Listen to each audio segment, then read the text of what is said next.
नमस्कार जोहार, मैं याचना जायसवाल। आप देख रहे हैं न्यूज़ झारखंड। समय हो चुका है झारखंड की खबरों को जानने का, उनसे अपडेट होने का। तो चलिए जानते हैं सुबह से लेकर शाम तक की झारखंड की तमाम बड़ी खबरों को। लेकिन उससे पहले यदि आप हमारे चैनल पर नए हैं तो हमारे चैनल को सब्सक्राइब करिए और बेल आइकन को प्रेस करिए। इससे आपको झारखंड की हर छोटी बड़ी खबरें सबसे पहले मिले। तो चलिए जानते हैं झारखंड की बड़ी खबरों को। देवघर में बस ट्रक भिड़े, 6 कांवड़ियों की मौत, इनमें 4 बिहार की। ड्राइवर सीट समेत सड़क पर गिरा। 100 मीटर बिना ड्राइवर के चली बस। देवघर में बस और ट्रक के बीच टक्कर में 6 कांवड़ियों की मौत हो गई है। 24 कांवड़िए घायल हुए हैं, जिनमें से कुछ की हालत गंभीर है। हादसा मंगलवार सुबह 5 बजे देवघर के मोहनपुर प्रखंड के जमुनिया चौक के पास नवापुरा गांव में हुआ था। टक्कर इतनी जोरदार थी कि बस का आधा हिस्सा पूरी तरह से धंस गया। कांवड़ियों के झोले और सामान बस में लटके दिख रहे हैं। हादसे में बस का ड्राइवर सीट समेत नीचे गिर गया। 100 मीटर तक बस बिना ड्राइवर के चलती रही। देवघर डीसी नमन प्रियस लखड़ा ने बताया कि सुबह लगभग 5:30 बजे मोहनपुर प्रखंड के जमुनिया चौक के पास बस हादसा हुआ है। इनमें 6 श्रद्धालुओं की मौत हुई है, 24 घायल हैं। 8 घायलों का एम्स में इलाज चल रहा है, बाकी लोग सदर अस्पताल में भर्ती हैं। पीएम मोदी, सीएम हेमंत सोरेन और राज्यपाल ने हादसे पर दुख जताया है। 40 कांवड़ियों से भरी बस देवघर से बासुकीनाथ जा रही थी। देवघर से 18 किलोमीटर पहले बस सामने से आ रहे सिलेंडर लदे ट्रक से टकरा गई। पुलिस के मुताबिक बस ड्राइवर को झपकी आ जाने के कारण हादसा हुआ। टक्कर के बाद ड्राइवर सीट समेत सड़क पर गिर गया, उसकी मौके पर मौत हो गई। साथ ही 3 महिला कांवड़ियों की घटनास्थल पर जान चली गई है। 6 मृतकों में 4 बिहार के हैं। इनमें बेतिया की दुर्गावती देवी, पटना की संता देवी, गायाजी के सुमन कुमारी और वैशाली के पीयूष कुमार हैं। ड्राइवर सुभाष तूरी देवघर का रहने वाला था। प्रत्यक्षदर्शी ने बताया कि हादसे के बाद घटनास्थल पर चीख पुकार मच गई। स्थानीय ग्रामीणों ने बस से घायल कांवड़ियों को निकाला और मोहनपुर थाने को सूचना दी। जमताड़ा में 45 साल पुराना पुल धंसा, सैकड़ों गांवों का संपर्क टूटा। 11 दिन पहले भारी बारिश में क्षतिग्रस्त हुआ था। जमताड़ा में आज मंगलवार को 1980 में बोल्डर के सहारे बना दक्षिण बहाल का पुल धंस गया है। इससे सैकड़ों गांवों का जिला मुख्यालय से संपर्क कट गया है। यह पुल जमताड़ा की लाइफलाइन था। इसके धंसने से क्षेत्र के लोगों का जीवन अस्त व्यस्त हो गया है। पुल 18 जुलाई को भारी बारिश के कारण क्षतिग्रस्त हुआ था। तब से इस पर सिर्फ छोटे 2 पहिया वाहनों की आवाजाही हो रही थी। 11 दिन बाद आज यह पूरी तरह से धंस गया। इसके बाद पुल पर अब गाड़ियों की आवाजाही बिल्कुल बंद कर दी गई है। पुल के टूटने से यातायात पूरी तरह बाधित हो चुका है। पहले लोग आधा किलोमीटर की दूरी तय करके जिला मुख्यालय पहुंचते थे, अब उन्हें 15 से 20 किलोमीटर का सफर तय करना पड़ रहा है। इससे सदर अस्पताल, केंद्रीय विद्यालय, ITI और सेंट एंथोनी स्कूल जाने वाले को भी परेशानी हो रही है। इस घटना से सबसे ज्यादा छात्र छात्राएं प्रभावित हुए हैं। पुल धंसने के कारण सैकड़ों छात्र स्कूल और कॉलेज नहीं जा पा रहे हैं। इससे उनकी शिक्षा बाधित हो रही है। दिहाड़ी मजदूरों की समस्या भी बढ़ गई है। प्रतिदिन सैकड़ों लोग शहर में मजदूरी करने जाते हैं, अब वे काम पर नहीं जा पा रहे हैं। इससे उनकी आजीविका पर संकट आ गया है। 1 अगस्त तक गरज चमक के साथ बारिश। झारखंड के 10 जिलों में झमाझम बारिश, बिजली गिरने की आशंका, सचेत रहने का अलर्ट। राज्य में मानसून सक्रिय बना हुआ है। मौसम केंद्र रांची के अनुसार 1 अगस्त तक राज्य के अनेक स्थानों पर गरज चमक के साथ हल्के से मध्यम दर्जे की वर्षा की संभावना बनी हुई है। इस दौरान रांची समेत कई जिलों में बादल छाए रहेंगे और 1-2 बार बारिश हो सकती है। राजधानी रांची में अधिकतम तापमान 27 से 30 डिग्री सेल्सियस और न्यूनतम तापमान 23 से 50 डिग्री सेल्सियस के बीच रहने की संभावना जताई गई है। मौसम विभाग के अनुसार 2 और 3 अगस्त को भी राज्य के कुछ जिलों में गर्जन के साथ हल्की बारिश हो सकती है। हालांकि इन दिनों तापमान में किसी बड़े बदलाव की संभावना नहीं है। आज देर शाम तक और कल 30 जुलाई को उत्तर पूर्वी झारखंड के कुछ हिस्सों में फिर से भारी बारिश और तेज हवा चलने की संभावना है। इसके अलावा 31 जुलाई को भी तेज गर्जन और वज्रपात की चेतावनी जारी की गई है। प्रदेश के कई जिलों में बीते 24 घंटे के दौरान गरज चमक के साथ हल्के से मध्यम दर्जे की बारिश दर्ज की गई है। मौसम केंद्र रांची से प्राप्त आंकड़ों के अनुसार पलामू का पारा पूरे राज्य में सबसे ज्यादा 35.9 डिग्री सेल्सियस रहा। मौसम विभाग ने मौसम के बदलते मिजाज को देखते हुए विशेष सतर्कता बरतने को कहा है। वहीं कहा है कि 1 अगस्त के बाद मौसम में कुछ राहत मिलने की उम्मीद है। 2 और 3 अगस्त के लिए मौसम विभाग ने कोई विशेष चेतावनी जारी नहीं की है। देवघर सड़क हादसे में कांवड़ियों की मौत पर राज्यपाल, सीएम और बाबूलाल ने जताया दुख। देवघर सड़क हादसे में हुई कांवड़ियों की मौत पर गवर्नर संतोष कुमार गंगवार, सीएम हेमंत सोरेन और नेता प्रतिपक्ष बाबूलाल मरांडी ने दुख जताया है। गवर्नर संतोष गंगवार ने लिखा कि देवघर से बासुकीनाथ जा रही कांवड़ियों की बस दुर्घटना में कई श्रद्धालुओं के निधन का समाचार अत्यंत दुखद एवं पीड़ादायक है। उन्होंने शोकाकुल परिजनों के प्रति अपनी गहरी संवेदना व्यक्त की है। साथ ही बाबा भोलेनाथ से घायल श्रद्धालुओं के शीघ्र स्वास्थ्य लाभ की प्रार्थना की है। सीएम हेमंत सोरेन ने सोशल मीडिया पोस्ट में कहा कि आज सुबह देवघर के मोहनपुर प्रखंड के जमुनिया चौक के पास बस दुर्घटना में बस सवार श्रद्धालुओं की मृत्यु की अत्यंत दुखद सूचना मिली है। सीएम ने आगे लिखा कि जिला प्रशासन द्वारा राहत और बचाव कार्य के साथ घायलों को चिकित्सा सुविधा उपलब्ध कराया जा रहा है। बाबा बैजनाथ दुर्घटना में मरने वाले श्रद्धालुओं की आत्मा को शांति प्रदान कर शोकाकुल परिवारजनों को दुख की घड़ी सहन करने की शक्ति दे। 31 जुलाई को रांची लौटेंगे मुख्यमंत्री हेमंत सोरेन, मानसून सत्र को लेकर करेंगे बैठक। सीएम हेमंत सोरेन 31 जुलाई को दिल्ली से रांची लौटेंगे। रांची आगमन के तुरंत बाद वे सत्ताधारी दल के सभी विधायकों के साथ महत्वपूर्ण बैठक करेंगे, जिसमें 1 अगस्त से शुरू होने वाले विधायक के मानसून सत्र को लेकर रणनीति तय की जाएगी। मुख्यमंत्री राष्ट्रपति द्रौपदी मुर्मू के स्वागत कार्यक्रम में भी सम्मिलित होंगे। इसके अतिरिक्त वे 1 अगस्त को धनबाद की यात्रा पर भी जा सकते हैं। दिल्ली प्रवास के दौरान मुख्यमंत्री झारखंड भवन से राज्य की स्थिति पर लगातार नजर बनाए हुए हैं। वे राष्ट्रपति के दौरे, झारखंड जनजातीय महोत्सव और स्वतंत्रता दिवस की तैयारियों को लेकर अधिकारियों के साथ नियमित रूप से ऑनलाइन बैठकें कर रहे हैं। मुख्य सचिव सहित संबंधित अधिकारियों को आवश्यक दिशा निर्देश भी दिए गए हैं।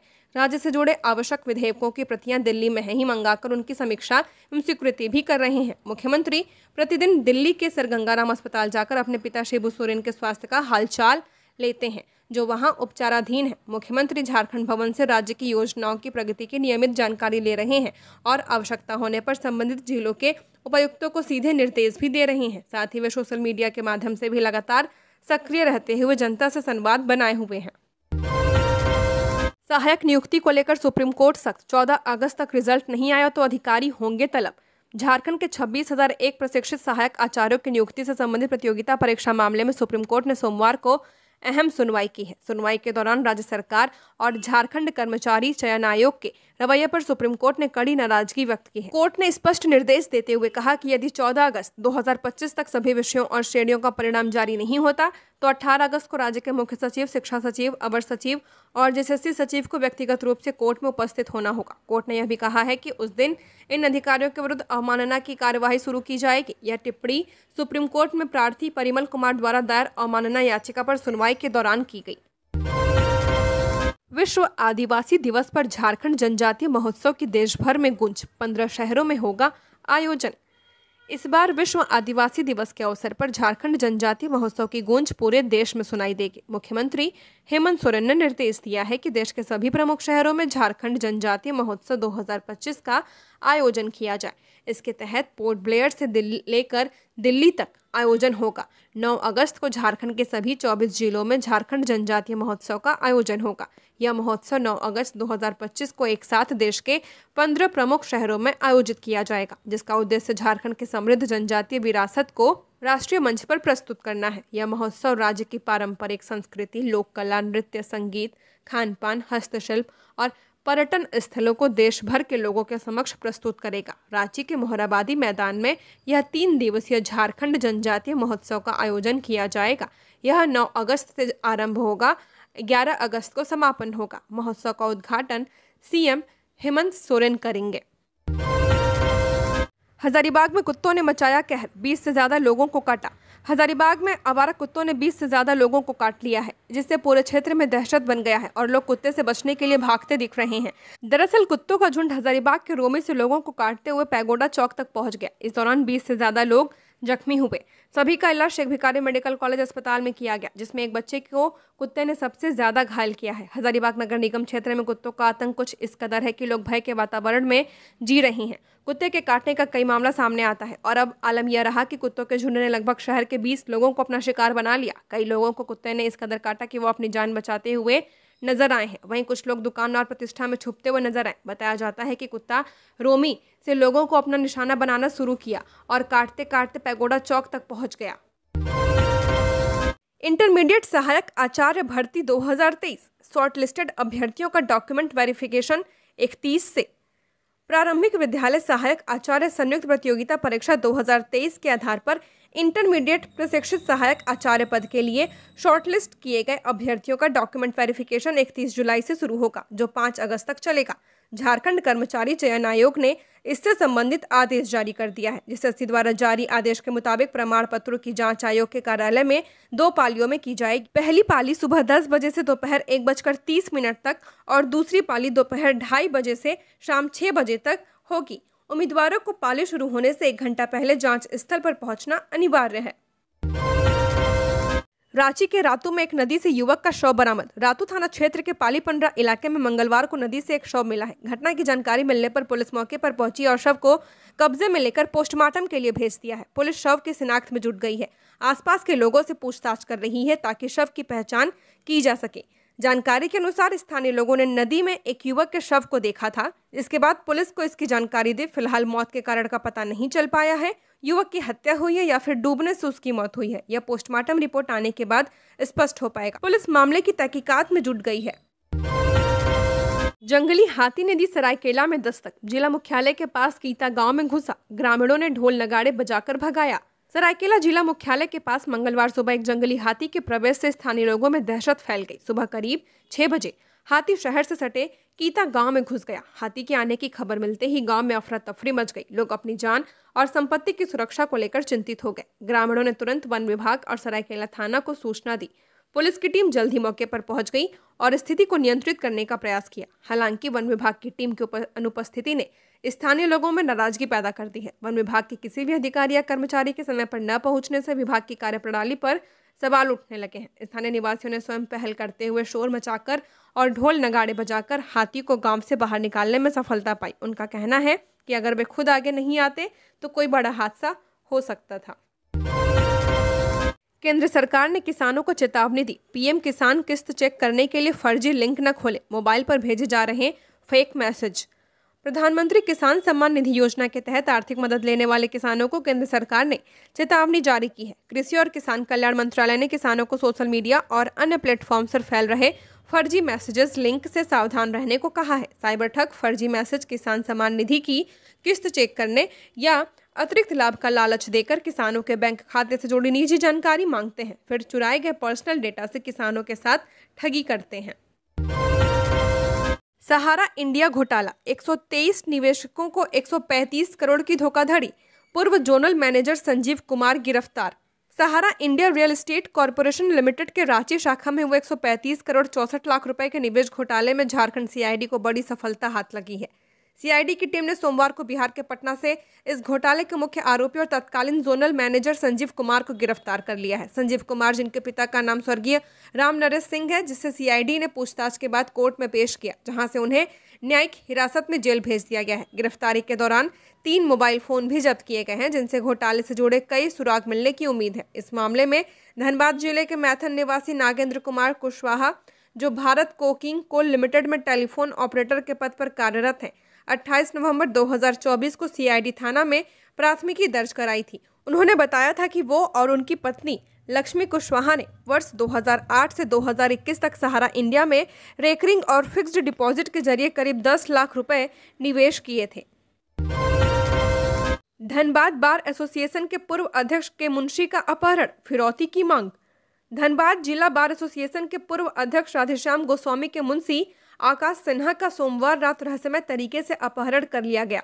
लोधना भागा निवासी आकाश स्कूटी से रांची जाने के लिए निकले थे, लेकिन रास्ते में ही लापता हो गए। घटना के बाद परिजनों का रो रो कर बुरा हाल है और वे आकाश की सलामती की लगातार दुआ कर रहे हैं। परिजनों के अनुसार जब उन्होंने आकाश को कॉल किया तो किसी अज्ञात व्यक्ति ने फोन उठाया और पहले सामान्य बातचीत की। कुछ देर बाद उसी नंबर से दोबारा कॉल कर 1 लाख रुपए की फिरौती की मांग की गई। घटना की जानकारी मिलते ही आकाश के पिता रंजन सिन्हा और अधिवक्ता राधेश्याम गोस्वामी धनसार थाना पहुंचे और अपहरण की शिकायत दर्ज कराई है। शिकायत के आधार पर पुलिस ने त्वरित कार्रवाई करते हुए आकाश की स्कूटी बरामद कर ली है और एक संदिग्ध व्यक्ति प्रमोद सिंह को हिरासत में लेकर पूछताछ की जा रही है।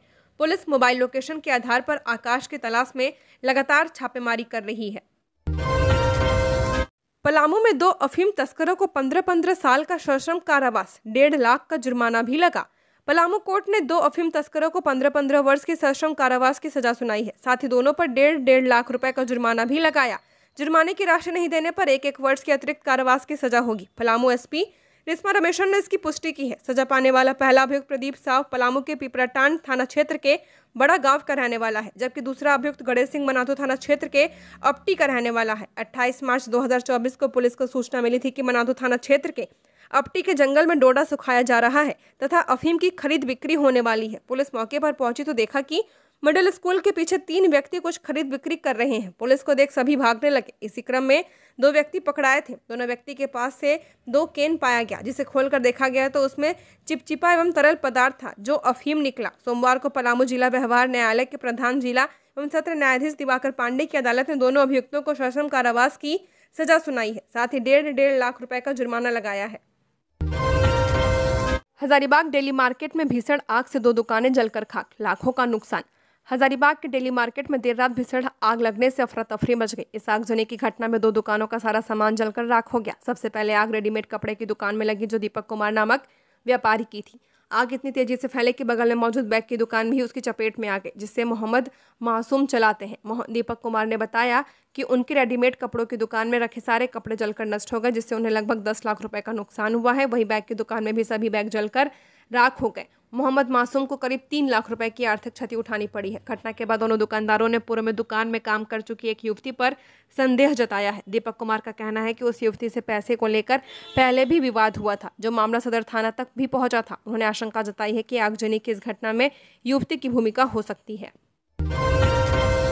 धनबाद में चोरों ने बड़ी घटना को दिया अंजाम, बीसीसीएल कर्मी के घर लाखों की चोरी। धनबाद के मुनिडिया ओपी क्षेत्र के बालुडिया कॉलोनी में चोरों ने सोमवार को एक बड़ी घटना को अंजाम दिया है। अपराधियों ने दोपहर दिन दहाड़े 3 आवासों को निशाना बनाया और आवासों का ताला तोड़कर 10,000 रुपए राशि सहित 10 लाख रुपए के गहने चुरा लिए।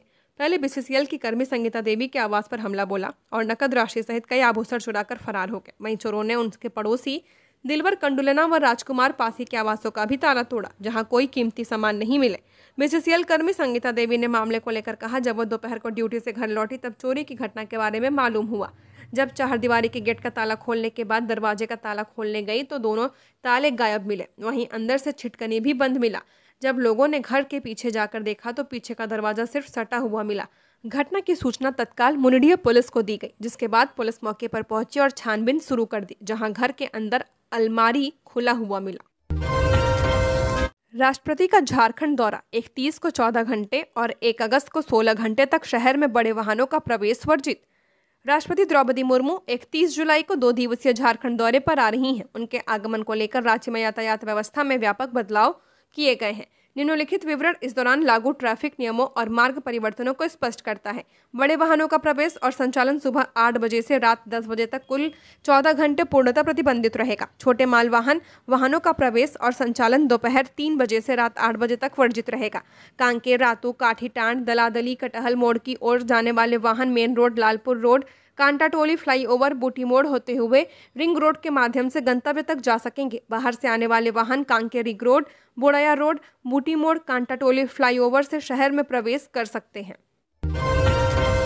जमशेदपुर के कई प्रतिष्ठानों में अग्नि सुरक्षा को लेकर मॉक ड्रिल का आयोजन। जमशेदपुर शहर के विभिन्न व्यावसायिक प्रतिष्ठानों में अग्नि सुरक्षा जागरूकता कार्यक्रम के तहत मॉक ड्रिल एवं प्रशिक्षण सत्र आयोजित किए गए। कार्यक्रमों के माध्यम से कर्मचारियों को आपातकालीन परिस्थितियों में अग्नि से बचाव की जानकारी तथा उनकी तत्परता सुनिश्चित करते हुए जान माल के नुकसान के बचाव के तरीके बताए गए। एटीसी मैजेस्टिक बिरसा नगर में आयोजित कार्यक्रम में कर्मचारियों को आग लगने की स्थिति में अपनाए जाने वाले प्राथमिक उपायों एवं सुरक्षित निकासी के तरीकों की जानकारी दी गई। पूजा स्वीट्स रेस्टोरेंट गोलमुरी में मॉक ड्रिल के माध्यम से उपस्थित कर्मचारियों को अग्निशमन यंत्रों के प्रयोग, अलार्म सिस्टम की कार्यप्रणाली एवं अग्नि सुरक्षा नियमों से अवगत कराया गया। वहीं होटल गंगा रिजेंसी साक्षी में आयोजित मॉक ड्रिल में आग लगने की स्थिति में टीम कोऑर्डिनेशन, सुरक्षित निकास एवं आग पर प्रारंभिक नियंत्रण की प्रक्रिया दिखाई गई। होटल जीवा साक्षी में भी मॉक ड्रिल के माध्यम से कर्मचारियों को अग्नि दुर्घटना से निपटने के लिए व्यवहारिक प्रशिक्षण दिया गया। जेपीएससी में सफल बहनों दिव्या और विद्या भगत से मिली मंत्री शिल्पी, कहा अब कहलाएंगी अफसर बेटियां। जेपीएससी की परीक्षा में सफलता का परचम लहराने वाली दिव्या भगत और विद्या भगत को राज्य के कृषि, पशुपालन एवं सहकारिता मंत्री शिल्पी नेहा तिर्की ने सम्मानित किया। चानो प्रखंड के पतरातू पंचायत स्थित महुआ टोली गांव के घुमकुड़िया में यह कार्यक्रम आयोजित हुआ। जेपीएससी की परीक्षा में विद्या भगत 309वां जबकि दिव्या भगत ने 312वां स्थान हासिल किया है। मंत्री शिल्पी नेहा तिर्की ने इस मौके पर कहा कि शिक्षा के क्षेत्र में बेटियां रोज नया इतिहास रच रही हैं। इसी कड़ी में कल तक गुमनामी में भविष्य को लेकर संघर्ष कर रही चान्हो की 2 बेटियां अब अफसर बेटियां कहलाएंगी। दोनों बेटियों पर आदिवासी समाज को नाज है। मंत्री शिल्पी ने कहा कि लगातार प्रेरणादायक सफलता की कहानियां सामने आ रही हैं। अभाव में भी अपने लक्ष्य को पाने का जज्बा भविष्य की युवा पीढ़ी के लिए प्रेरणा स्रोत है।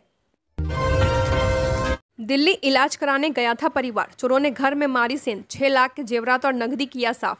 शहर में चोरी की वारदातें लगातार बढ़ती जा रही हैं। ताजा मामला गिरिडीह नगर थाना क्षेत्र के वार्ड नंबर 10 न्यू बरगंडा स्थित गैलिट होटल के समीप का है, जहां चोरों ने बंद मकान को निशाना बनाते हुए लाखों रुपए के जेवरात और नकदी पर हाथ साफ कर दिया। जानकारी के अनुसार घर के मालिक रंजीत कुमार शर्मा अपने परिवार के साथ बच्ची के इलाज के लिए दिल्ली एम्स गए हुए थे। इस दौरान चोरों ने सुनसान घर को देख मौके का फायदा उठाते हुए घर में धावा बोल दिया। पड़ोसियों ने मकान का ताला टूटा देखा तो इसकी सूचना परिवार को दी। सुबह जब रंजीत शर्मा अपने घर लौटे तो देखा कि मुख्य दरवाजे का ताला टूटा हुआ था और अंदर अलमारी पूरी तरह से टूटी पड़ी थी। कमरे में सामान बिखरा पड़ा था। चोर अलमारी में रखे करीब 6 लाख रुपए के सोने चांदी के जेवरात और नकदी लेकर फरार हो गए हैं।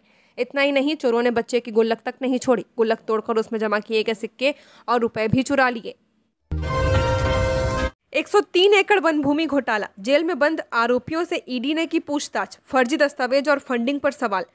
बोकारो के तेतुलिया स्थित 103 एकड़ वन भूमि घोटाले की जांच में प्रवर्तन निदेशालय ने बड़ी कार्रवाई करते हुए बिरसा मुंडा केंद्रीय कारा होटवार में बंद आरोपियों इजहार हुसैन और अख्तर हुसैन से पूछताछ की है। दोनों इस बहुचर्चित घोटाले के मुख्य अभियुक्त माने जा रहे हैं। ईडी की पूछताछ का फोकस इस बात पर रहा कि आखिर 2022 में महेंद्र मिश्रा की महज 10 डिसमिल जमीन को फर्जी हस्ताक्षर और शुद्धि पत्र में हेराफेरी कर कैसे 74.38 एकड़ वन भूमि में बदला गया। अधिकारियों ने आरोपियों से पूछा कि इस फर्जीवाड़े में कौन कौन शामिल थे और इस पूरी प्रक्रिया में वित्तीय फंडिंग कहां से आई। अबुआ आवास योजना, 800 करोड़ की निकासी, 500 करोड़ का आवंटन जल्द। बेघरों को घर मुहैया कराने की झारखंड सरकार की महत्वाकांक्षी योजना अबुआ आवास योजना के क्रियान्वयन के लिए पैसे की कमी नहीं होगी। राज्य सरकार के निर्देश पर ग्रामीण विकास विभाग ने अबुआ आवास योजना के लिए 800 करोड़ रुपए की निकासी कोषागार से करने की कार्रवाई शुरू कर दी है। जल्दी प्रक्रिया पूरी कर राशि निकासी की जाएगी। विभागीय अधिकारियों ने बताया कि इसके तहत अबुआ आवास योजना के सेकंड व थर्ड किस्त के लिए करीब 500 करोड़ रुपए का तत्काल आवंटन किया जाएगा। जिलों के डिमांड के अनुसार राशि भेजी जाएगी। झारखंड में अबुआ आवास योजना से 2 वित्तीय वर्ष में 6.5 लाख आवास स्वीकृत किए गए हैं। शुरुआती वित्तीय वर्ष में 2 लाख और वित्तीय वर्ष 2024-25 में 4.5 लाख लाभुकों का आवास मंजूर किया गया है। इसमें करीब 1,20,000 आवास का काम पूरा हो चुका है। शेष आवास को पूरा कराने के लिए सेकंड व थर्ड किस्त की राशि देने की प्रक्रिया चल रही है। सुप्रीम कोर्ट की सख्ती के बाद सहायक आचार्य परीक्षा का परिणाम जारी, 14 अगस्त तक मिला था समय। सुप्रीम कोर्ट ने झारखंड में चल रही सहायक आचार्य नियुक्ति प्रक्रिया को लेकर दाखिल अवमानना याचिका पर सोमवार को सुनवाई करते हुए 14 अगस्त तक परिणाम जारी करने का निर्देश दिया था। सुप्रीम कोर्ट के इस निर्देश के बाद एसएससी ने परिणाम जारी कर दिए हैं। सुप्रीम कोर्ट के न्यायाधीश जस्टिस केवी विश्वनाथ और जस्टिस विजय बिश्नोई की खंडपीठ में इस मामले की सुनवाई हुई। इस संबंध में परिमल कुमार एवं अन्य की ओर से सुप्रीम कोर्ट में अवमानना याचिका दाखिल की गई है। प्रार्थियों की ओर से वरीय अधिवक्ता गोपाल शंकर नारायण और झारखंड हाईकोर्ट के अधिवक्ता अमृतांश वत्स ने अदालत को बताया कि कक्षा 6 से 8 के लिए गणित और विज्ञान में 5008 रिक्तियां होने के बावजूद केवल 1661 पद परिणाम घोषित किए गए हैं, जबकि 2734 उम्मीदवारों को दस्तावेज सत्यापन के लिए बुलाया गया था। उनमें से 400 के दस्तावेजों में कोई त्रुटि नहीं थी। कट ऑफ मार्क्स से अधिक अंक पाने वाले कई उम्मीदवारों को दस्तावेज सत्यापन के लिए नहीं बुलाया गया। कक्षा 1 से 5 तक सामाजिक विज्ञान के परिणाम भी अभी तक जारी नहीं किए गए हैं। करमटोली साइंस सिटी फ्लाईओवर में पोर्टल फ्रेम तकनीक का होगा उपयोग, जियो स्टडी शुरू। करमटोली चौक से मोराबादी होते हुए साइंस सिटी तक 2.2 किलोमीटर लंबा फ्लाईओवर आधुनिक तकनीक से बनाया जाएगा। मुख्यमंत्री हेमंत सोरेन ने विगत दिनों इस फ्लाईओवर निर्माण की मंजूरी भी दे दी है। इस फ्लाईओवर की चौड़ाई ऊपर 10 मीटर एवं नीचे सड़क की भी चौड़ाई 10 मीटर होगी, यानी पुल के साथ साथ नीचे की सड़क भी चौड़ी बनाई जाएगी। इसके लिए कुछ जमीन का भी अधिग्रहण किया जाएगा। इंजीनियरों ने बताया कि सबसे ज्यादा समस्या अंतु चौक के पास आ रही है, जहां अक्सर जाम की स्थिति रहती है। ऐसे में इस फ्लाईओवर को बनाने के लिए पोर्टल फ्रेम तकनीक का इस्तेमाल करने पर विचार चल रहा है। पोर्टल फ्रेम तकनीक में 2 पियर लगाए जाते हैं, अन्य तकनीक में 1 पियर का उपयोग किया जाता है। पुल के मुख्य स्पैन निर्माण के लिए किया जाएगा। इस तकनीक में व्यस्त इलाके में पुल बनाना आसान होगा। आमतौर पर पारंपरिक संरचनाओं की तुलना में कम सामग्री का उपयोग किया जाएगा, जिससे निर्माण लागत कम आएगी। भारी यातायात और अन्य भारों का सामना करने में यह सक्षम भी होती है। सरकार से सहमति मिलने के बाद कंसल्टेंट के जरिए जियो टेक्नोलॉजी स्टडी आरंभ किया जा रहा है। इस पूरे क्षेत्र का निरीक्षण किया जाएगा। सड़क के दोनों किनारे मकान दुकान का अध्ययन किया जाएगा। पॉक्सो और मोटर व्हीकल एक्ट पर कोर्ट में कार्यशाला, एक मंच पर जुटे पुलिस, डॉक्टर, अधिवक्ता और प्रशासनिक अधिकारी। हजारीबाग कोर्ट परिसर में मंगलवार को एक दिवसीय कार्यशाला का आयोजन किया गया, जिसमें पॉक्सो और मोटर व्हीकल एक्ट से जुड़े महत्वपूर्ण विषयों पर पुलिस पदाधिकारियों को न्यायिक दृष्टिकोण से जानकारी दी गई। कार्यशाला का उद्देश्य अनुसंधान प्रक्रिया को और अधिक प्रभावी बनाना और पीड़ितों को त्वरित न्याय दिलाना था। कोर्ट परिसर में आयोजित इस कार्यशाला का उद्घाटन हजारीबाग के प्रधान जिला एवं सत्र न्यायाधीश रंजीत कुमार ने किया। उन्होंने कहा कि न्याय तभी प्रभावी होगा जब अनुसंधान सशक्त हो और इसमें पुलिस पदाधिकारियों की भूमिका सबसे अहम होती है। हजारीबाग में पुलिस को बड़ी सफलता, उत्तम यादव गिरोह के 4 सदस्य हथियारों के साथ गिरफ्तार।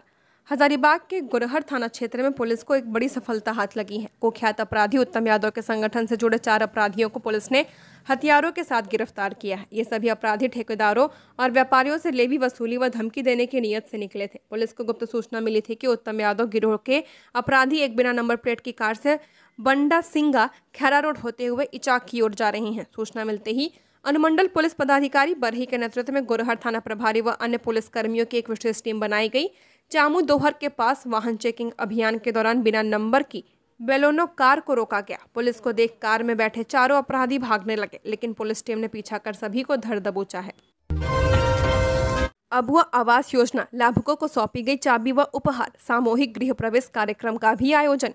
चाकुलिया नगर पंचायत के नया बाजार स्थित केदारनाथ झुंझुनवाला उच्च विद्यालय परिसर में राज्य सरकार की महत्वाकांक्षी अबुआ आवास योजना के लाभुकों का सामूहिक गृह प्रवेश कार्यक्रम का आयोजन किया गया। इस अवसर पर 14 लाभुकों को प्रतीकात्मक रूप से उनके नवनिर्मित आवासों की चाबी एवं उपहार प्रदान किए गए। कार्यक्रम का उद्घाटन बहरागोड़ा के विधायक समीर कुमार मोहंती एवं उप विकास आयुक्त नागेंद्र पासवान ने किया। कार्यक्रम में प्रखंड प्रमुख भुवनेश्वर करुणामय, बीडीओ आरती मुंडा सहित अन्य जनप्रतिनिधि एवं अधिकारी उपस्थित थे। विधायक समीर कुमार मोहंती ने कहा कि अबुआ आवास योजना राज्य सरकार की एक जनहितकारी पहल है, जो समाज के वंचित एवं कमजोर वर्गों को सम्मानजनक आवास उपलब्ध कराकर उन्हें सशक्त बना रही है। उन्होंने कहा कि मुख्यमंत्री हेमंत सोरेन के नेतृत्व में झारखंड सरकार आमजनों के समग्र विकास हेतु कई योजनाएं चला रही है, जिनमें मुख्यमंत्री मैया सम्मान योजना, सर्वजन पेंशन योजना, सावित्रीबाई फूले योजना, फूलो झानो आशीर्वाद योजना आदि है। साथ ही राज्य सरकार 200 यूनिट तक निःशुल्क बिजली भी उपलब्ध करा रही है। तो ये थी झारखंड की टॉप बड़ी खबरें। ऐसे ही झारखंड की हर खबरों को जानने के लिए हमारे चैनल को सब्सक्राइब करें। धन्यवाद।